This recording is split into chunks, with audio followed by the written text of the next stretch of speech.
L'exposition Milan de Normandie est le fruit d'une collaboration à l'occasion de la réunification de la région. Et l'objectif a été de retracer l'histoire et l'identité de la Normandie telle qu'elle peut se relire à travers de toutes les sources que nous conservons.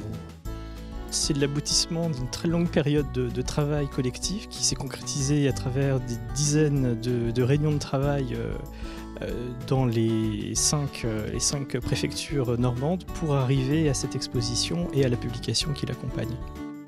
Le livre lui-même, c'est 30 rédacteurs différents qui ont contribué à la fois à la sélection des documents et des images et à la rédaction des textes. Il nous a semblé intéressant de montrer en quoi les archives pouvaient servir, non pas d'idéal normand, mais servir la réalité de l'histoire normande. Nous avons des ressources considérables. Ce que l'on voit dans l'exposition, ce n'est qu'une sélection des documents les plus prestigieux. Que ce soit des documents écrits de la charte médiévale jusqu'au rapport administratif le plus récent, des documents photographiques, iconographiques, voire même de l'objet, notamment le cachet qui servait à tamponner les documents officiels en 1848, qui a été réutilisé par l'archiviste départemental de l'Eure, qui est également chef des FFI, pour authentifier les brassards des résistants en 1944. Il y avait des choses qui étaient évidentes.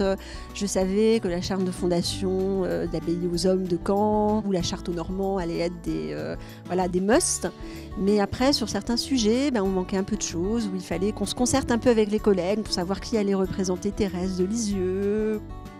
L'idée, c'était de permettre au public le plus large de s'approprier à la fois l'histoire de la région, mais aussi s'approprier les archives qui sont un patrimoine commun, souvent méconnu, pas toujours facile d'accès. Au-delà de l'exposition qui a été inaugurée à Rouen le 25 avril, c'est tout un ensemble d'expositions, de manifestations qui vont se poursuivre dans les 5 départements normands tout au long de l'année.